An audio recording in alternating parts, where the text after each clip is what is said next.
crossed. But today I'm going to be talking about embracing your culture. You know, Mr. Ramirez charged me with being your guest speaker today. And I really wanted to talk about something that is important to me. And I'm hoping that it's important to you. I mean, everybody that I see here is of Hispanic descent. So I think, you know, everybody's kind of dealt with this issue in their own way. I know that probably everybody in here has a different story. Today I'm going to tell you my story, pretty much the circumstances, the barriers that I had to cross to get where I'm at. I won't sit here and proclaim myself the next great big thing, but you know, I think I'm very proud of myself, and my family's very proud of myself just because of the situation that I came from. You know, I like to say that I came from nothing. I didn't come from nothing, but you know, the circumstances weren't. If I would have stayed in those circumstances, you know, I don't know where I would be. Don't know what career path I would have chosen. I don't know if I'd still be alive. So, I mean, I really like to reflect on my past because it's part of my culture. And look at the things that I've done and make sure that I remember the things that I've been through. Look at my situation that I'm at and look at the future to see how I can better myself. But most importantly to me, how I can improve the things around me. And by doing that, I had to learn how to embrace my culture.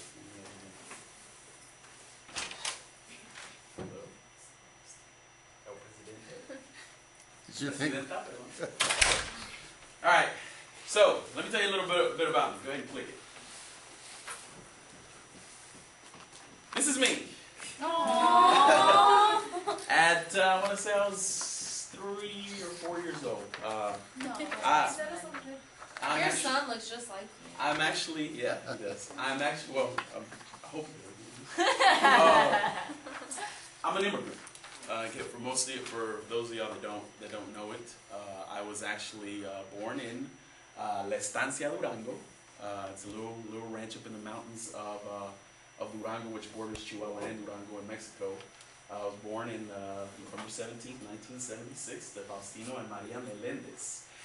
Just to give you a, just a picture of where I was born. Like I said, it's a little ranch, probably inhabited by 200 or 300 people. I was very, my parents, we were very excited to see that you can actually go to Google Earth and you can actually find it. But up until the time that I was 13, 14, which would have been about 1990, is that correct? Yeah, around that time. Up until 1990, which most of y'all weren't born there, right? Y'all were maybe thoughts. Up until that time, there was no running water system. There was no electricity system. There was no gas system. It was a very rural community where if you wanted to get drinking water or water to bathe, you had to go down to the river and with tinas, bring it up, and that's what you drank and that's what you bathed yourself with. Telephones were non-existent up until probably 1995, which is about the time I graduated high school. I was actually born in the corner of the house that we still own today, and you'll see a picture of it in a minute. But my dad, always tells me the story that I was born in the rincón, the corner of the house, and there wasn't doctors for miles, so we actually had to get a midwife. A midwife delivered me. It was November, it was pretty cold, and he always tells the story that I was born in the morning, so he had to get the house really warm, so he threw some leña in the estufa that we had, the stove, and because I had to get it really, really warm for some reason, and that's when I was born. I was born like that. So go ahead and turn to the next slide. And these are some pictures. This is actually, if you look out at the front of my parents' house today, this is what it looks like. There's murallas. Does anybody know what a muralla is? A mural. It's actually they're old haciendas that are abandoned now and they're pretty much crumbling. These used to all be haciendas. That's back in the early 1900s. They were all big haciendas, and through the years, as you can see, it's adobe, so it's crumbling. But that's what I used to look out to, when I was growing up. This is what the house actually looks like now. But you know, going back, it probably looked more like this. And like I said, just very, very meager. You know, no money, no mall, no anything. You know, just broke. That's really the best way I can put it. The only thing that you could do, you know, to make a living was farm. And really, honestly, it was really hard to, because if you look at the terrain, it's very mountainous, and just the farm was hard work. There was no tractors. There was tractors, but nobody there could afford one at that time. There was barely cars. You know, the road that leads to that ranch still today is a dirt road. So you know, just to have those things at that time, it just wasn't feasible. People didn't have the money to do it. So you know, has anybody heard of an arado? What's an arado? It's something that you have like a horse, and then you have like a machine. It's like it's used to get the crops, like to. Is it like a horse plow? It's a plow. It's exactly what it is. So that's how they had to farm. They had to use an arado, and you know, they had las mulas or los burros, and go at it, you know. And but that's pretty much how they made a living. Most of the stuff that was raised or that was grown was for consumption. You know, the diet over there was beans and tortillas daily. You might have some eggs. If you had si tienes gallinas, you got some eggs. If you don't, huh? El arroz? No, we didn't have arroz. You know, it was frijoles, tortillas, and I'm telling you, we immigrated to the United States when I was 6, so I didn't have to go through all of those hardships. But we used to go back every summer, and I used to spend my summers there, and I used to stay at my cousin's house. That's all they had, you know, and it made me appreciate the things that I had here, because you know, there I saw how desperate, you know, how big of a struggle it was to try to make a living there. You know, you know, my dad used to tell me all the time, everything that we had, you know, the stuff that I farmed, it was what we ate, you know. We had a little bit, there was you know, whatever they had left over, they could sell to, you know, there was people that would come and buy, you know, the beans or the corn. But for the most part, everything was just made for consumption or to feed the animals, you know, and you typically had to have some cows, you know, so you could get some milk. So, you know, a lot of the corn and stuff that they grew, they actually fed the cows with too. So there wasn't a lot of leftover money for shoes, for shirts, for, you know, for anything, you know. It was kind of like, you know, and it was even worse when my parents were growing up. They used to tell me, you know, they had huaraches, you know. I hope everybody knows what a huarache is. And they used to get a pair of huaraches for a year or two, you know, and they weren't like you'd go to the store and buy huaraches. It was like you find a tire, you put your foot on the tire, and then they carve out, you know, the shape, and that's your huarache. And then they get some correa, you know, everybody knows what correa is. It's leather. They get leather straps, and those are your shoes. That's what you got to wear. Whether it's wintertime, summertime, it doesn't matter. That's what you wear. And every once in a while they get some shoes. But so what I'm trying to say, there was no luxuries. It was this is the money we had, and this is what we had, and this is how you had to make it. Go ahead and flip to the next slide.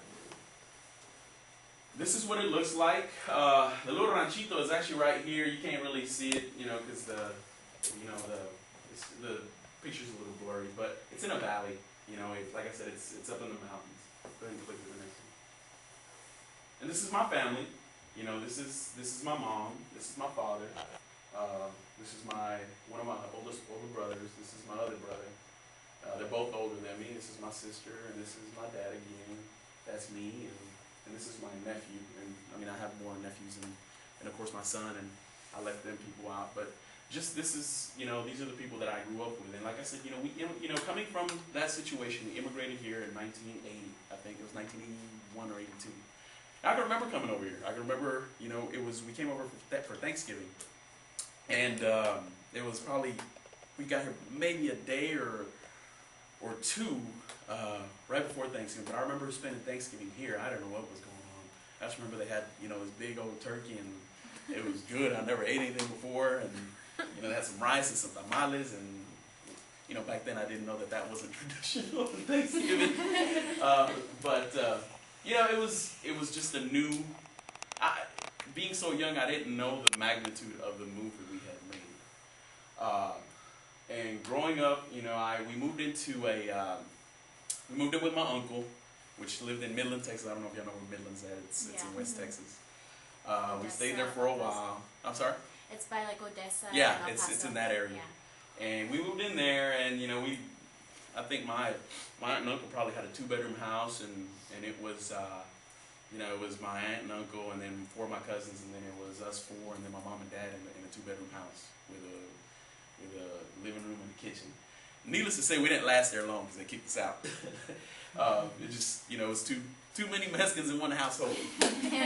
So after that, you know, my dad actually, we moved to a little town called Crane. It's out in West Texas. It was probably like 30 minutes from Midland. And that's where I grew up. You know, that's where you know, I started off in school. You know, I was blessed to start off in kindergarten and make it all the way through high school. You know, and my brother, I think my sister started in 1st grade. My brother started in, I think, 3rd or 4th grade, and then my brother started in middle school.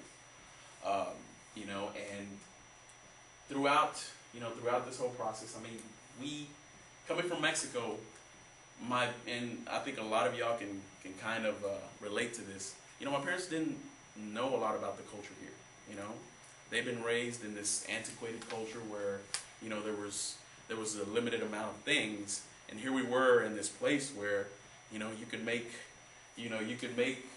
more money in one day than you could make in probably a whole month over there. And you know, it was. I know it was hard on them to get acclimated to being here, and it still is. You know, my dad goes back to Mexico like every 6. He's retired now. But every 6 months he'll go, or every 3 months he'll go back, stay about a month, come back. My parents still don't know English. You know, they just, to them, they haven't embraced being here. You know, and you know, with me, it was a different story because this is pretty much, you know, I was born in Mexico and I spent some time there, but I tend to tell people I'm more American than anything else because I was, you know, from 6 on. I was here. I was educated in American schools, and I graduated from American schools, and that's just I mean, I pretty much feel like I'm an American, you know. But it was a struggle just to do that because coming from you know the household that I was coming from, and then having to go to school, there was just 2 worlds that didn't, you know what I'm saying, that didn't come together because. Here, I was expected to do certain things. My dad always preached, and I'm sure you know lots of your parents. What do your parents find the most important? Our education. Is it education? See, Yeah. in my household, it wasn't education. It was manual labor. It was hard work. My dad preached that to me every day. I just want you to work hard, you know, because that's what they grew up with. He only went to 3rd grade, so hard, you know, education. I mean, education was kind of like it was important. But he had never been exposed to it, so it was more about, you know, I want you to get it, you know, as soon as I was 13, 14, 15, my dad wanted me to get a job. Whether I graduated high school or not, it wasn't important to him. He just wanted me to work because that's what was valued, you know, when he was growing up. That's what was important to his parents. So, you know, it was a clash of worlds for me because on this, you know, on one end I had school people telling me, oh, you know, education is important, but then at home, it's like work's important, you know, and that was a constant battle for me. And also just the differences in culture, you know, I mean, we were very family oriented, you know, we love our family, you know, as Hispanics, you know, family is very, very, very important to us. And here in the United States, family is important, but, you know, it's not, you know, you don't find many cases where, you know, the abuelitos and abuelitas are still living with, you know, with the kids. The family, yeah. It's a lot of times it's you know, you got to go to the nursing home, and we didn't do that, you know. So just those differences in cultures, you know, were always it always made me think, why is this different? Why is this, you know? Why I always just question myself, why are things just different? You know, when I was in kindergarten, grew up in a very, and I don't even know if I can say racist, just very, very naive town. You know, up until 1980. The area wasn't, you know, the town wasn't segregated, or was segregated. You know, desegregation didn't happen until like 1981. So that's fine. Just leave it like that. So, you know, the circumstances that I grew up under, it was, you know, I dealt with a lot of ignorant people. Ignorant enough to tell me that, you know, they couldn't pronounce my name Juan, so I had to go by, they gave me a choice. I think it was Jonathan or Johnny. And, you know, me being a naive kid, but kindergarten, you know, I chose Johnny, and, you know, I told my parents, hey, my name is Johnny. Well, I mean, you laugh, but if you go back to Crane, Texas nowadays and ask them for Juan Melendez, nobody's going to know who you're talking about. They're going to think you're talking about my dad, probably. But nobody's going to know that you're talking about me, because my name back home is Johnny. Everybody knows me as Johnny. My parents call me Johnny. I mean, that, but, you know, it took me to going to college and looking at just the whole big ballpark and to see that part of my culture had been robbed from me. I mean, that's the way I felt, you know, because it was ingrained in me so much that, you know, you being Hispanic, you know, isn't valued. You know, it was almost like it was a curse. It's the way I felt about it. And it was funny because when I used to go back to visit my family members in Mexico, you know, they'd always tell me, ¿Cómo estás ahí en Galao? You know, ya no hablas español bien and this and that. So I'm sure I think most of you can kind of, you know, understand that it was kind of like I was in the middle of a line, and one half of me was here and one half of me was there, but I never felt like I belonged to anything, because I couldn't please, you know, the Mexican side of me, and, you know, I couldn't be Mexican enough, and then I couldn't be, you know, American enough. So it was almost like I was always straddling this line, and that it was really hard for me to fit in.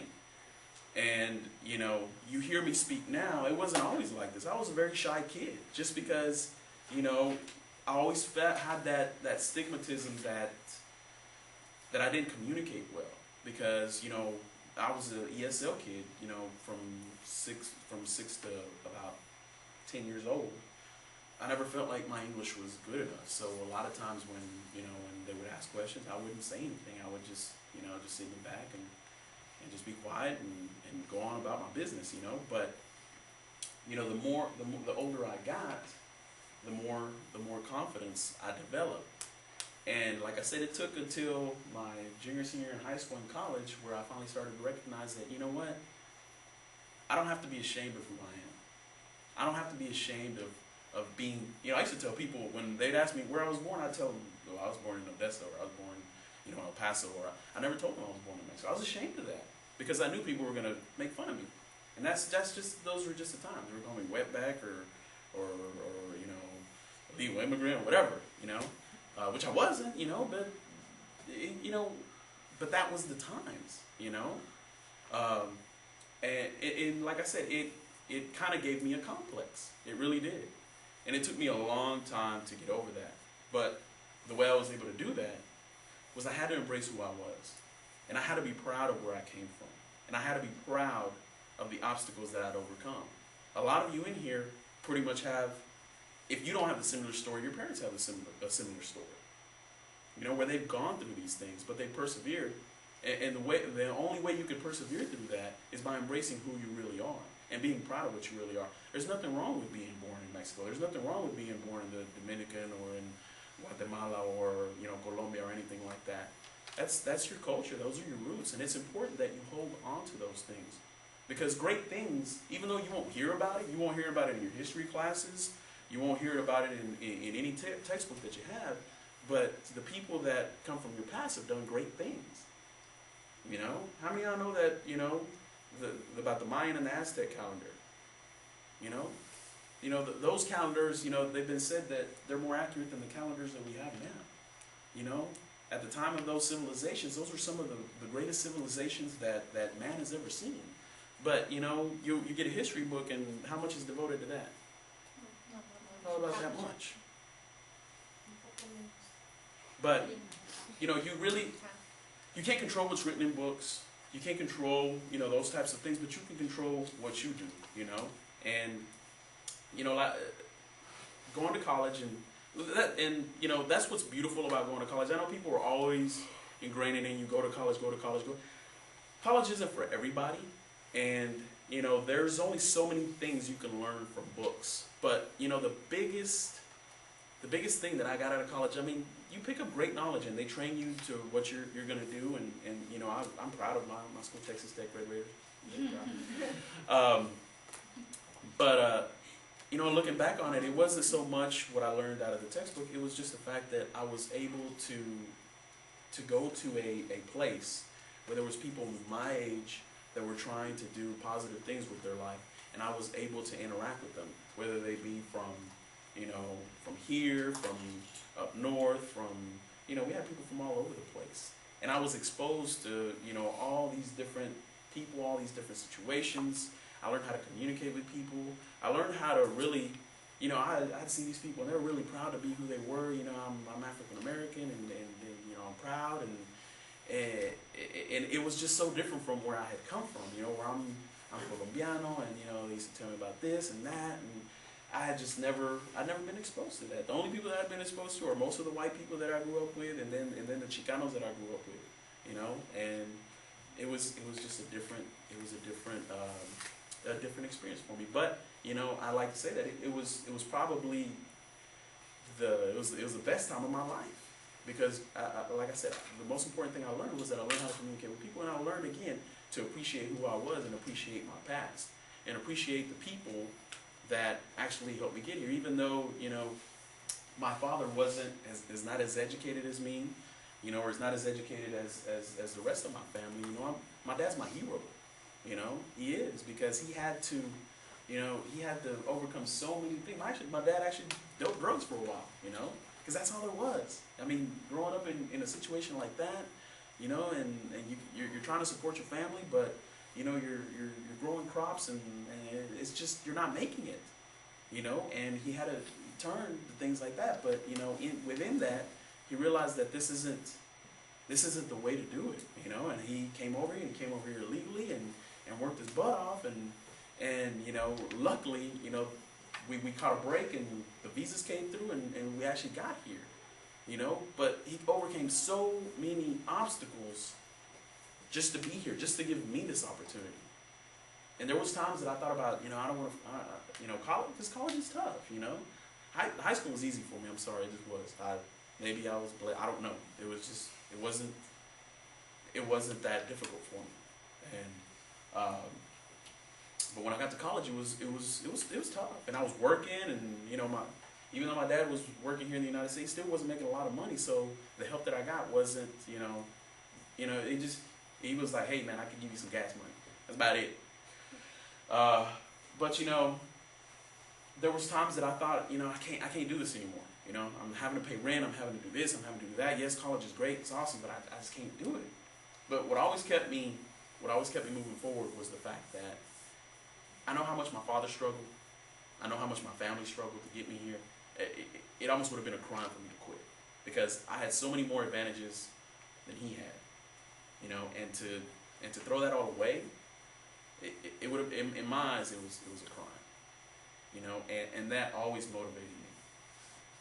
And you know, I used to look at my father and say, you know what, if he that with a third grade education, you know, could hold down the job and support a family of 5 or 6, you know, why can I get through this? You know, and I did it, you know, and then I came here and I turned it, you know, and coached, taught, and became principal, and you know, and here I am today. But the most important thing that I learned was that you really have to embrace, you know, where you come from, and who you know, whether your family past is good, whether it's bad, you know, you have to embrace it, and you have to, you know, at some point you're gonna have to deal with those issues to get you to a place where you want to be at. And you know, I know in school, how many of y'all, you know, it was me and Miss Carter Jackson were having a conversation yesterday, and we were asking individual kids, you know, because they wanted me to buy a Black History shirt. And in my opinion, if the Black History shirt doesn't have Martin Luther King on there, I don't want to buy it. Which I was teasing with her. It's $15. I'm broke right now. That's why I didn't buy the shirt. But you know what we talked about was, you know, almost every African American kid that I ask, you know, who is a person in history, you know, Black history that's important, that's, you know, that's most important to Black history. I mean, like you know, like on Q, it was Martin Luther King, Martin Luther King, Martin Luther King, Martin Luther King. Some, you know, you had some Obamas in there.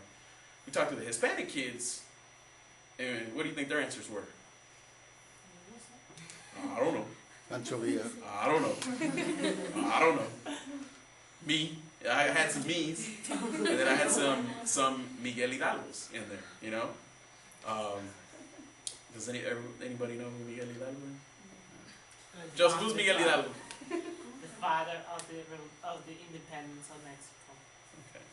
Benito Juarez was a very well-regarded president. That was the president.